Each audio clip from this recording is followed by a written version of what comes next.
many of the people who support Donald Trump, and I don't say this to be disrespectful, they either don't see or don't care how we're perceived around the rest of the world. And the rest of the world are scared with reason that we could devolve into Trump presidency again, and with all the damage that it would do to the world. Again, when you're the leader of the world, what you do matter. I don't know. Some people say, well, who gave you the authority to be leader of the world? Well, our strength made us the leader. The amount of stuff that we have the power to do around the world makes us the leader. How did we get there? Well, that's a different story, but we are the leader of the world, and people do look up to us. And the thing about it is, a Trump presidency, the first time, folks look at as, well, America made a mistake. Every country is due one. Every country is due a mulligan. If we were to do it again, it shows something systemic in America. And that would be the demise of our leadership. Because at that point, countries of the world start looking for alternatives. And I'm not saying alternative countries, but what we would be looking at are alternative alliances. There would be no BRIC, Brazil, Russia, India, China, South Africa, and about 13 other countries that are trying now to establish a new financial management system. If the decline that we've seen in America based, not people like Trump alone, it's not just Trump. The decline started from the contract on America. I don't know if you guys remember that document from a former House leader, but it started with the contract on America. When we started to have policies, there's a time that you had Republican policies and Democratic policies, and, they weren't the same, but they were based on at least a philosophy that made mathematical sense. Wanting small government is a thing. I don't like the idea of just saying we want small government, low taxes, because what it meant is you had a less involved government. And in having a less involved government, there are certain social services, certain things for social well-being that wouldn't be there. It is expected that you lift yourself up on your own. If you can't make it, either charity takes care of helping you out or you die.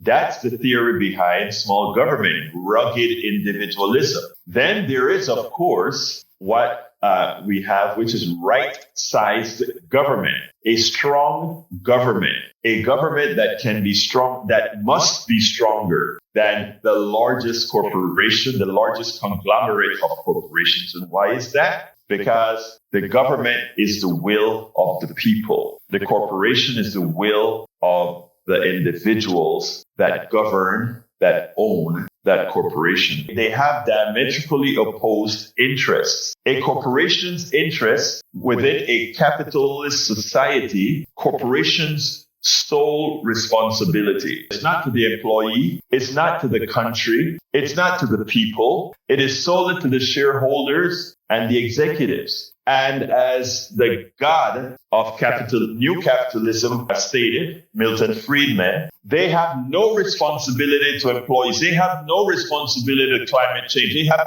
no responsibility to environment. Their sole responsibility is to make a buck for the shareholder. And, Milton Friedman says the other things are the purview of somebody else, meaning the government. Under that scenario, then, it is incumbent that the government be strong and the government have strong regulations to prevent that entity whose sole purpose, whose sole responsibility is to themselves to protect us all. That's the purpose of government. And that requires right-sized government. You want to know what it looks like when government doesn't do its job? Love Canal, the polluted Ohio River, pollution throughout beaches that you can't swim in, food that you can't eat, polluted groundwater because oil wells are not regulated and they're dumping oil from one strata into the water table. And as long as you don't have strong government to prevent these things from occurring, then the old Republican mantra of small government makes sense. Then that makes sense. I am not for that. I'm for a very strong government, free enterprise, which means you want to have your pizza shop, have at it. You want to have a grocery store, have at it. You want to invent automobiles, go out. Do all these things on your own. That's perfect. But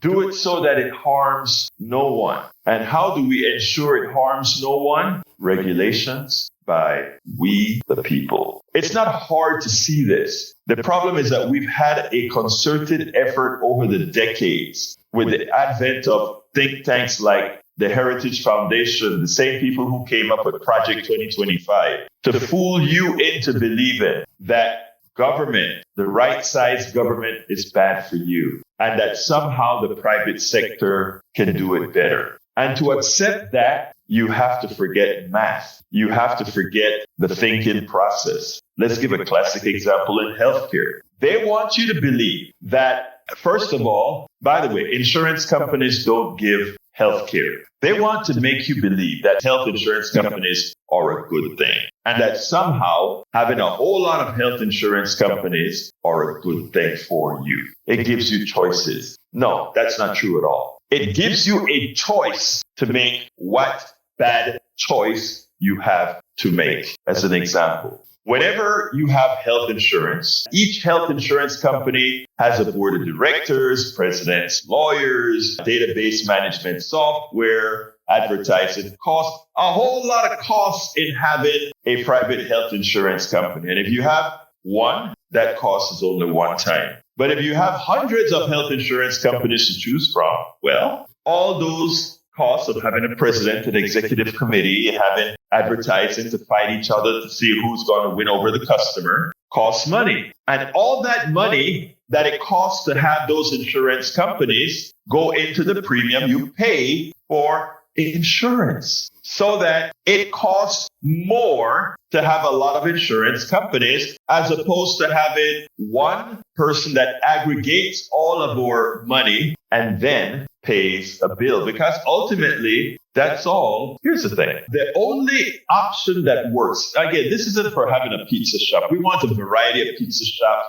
We want a variety of stores selling stuff. We want a variety of people inventing things. We want that. But there are certain services that make no sense. Health insurance is one of them. And we have been programmed into believing that private health insurance makes sense, as if they do a service. They provide no services. They filter services. People say, well, insurance companies do something special. Okay, what do they do again? They manage risk. What risk? Well, how much you pay for healthcare or whatever. Why do we need 1,000 insurance companies to measure risk when we have one risk, the health of the American population? And if we have one person that collects money from the entire population and then says those that are unlucky to get sick, their bill is paid by this one entity, we forego all the incidental costs, paying for 100 different presidents of companies, paying for all these things are mitigated. But we have been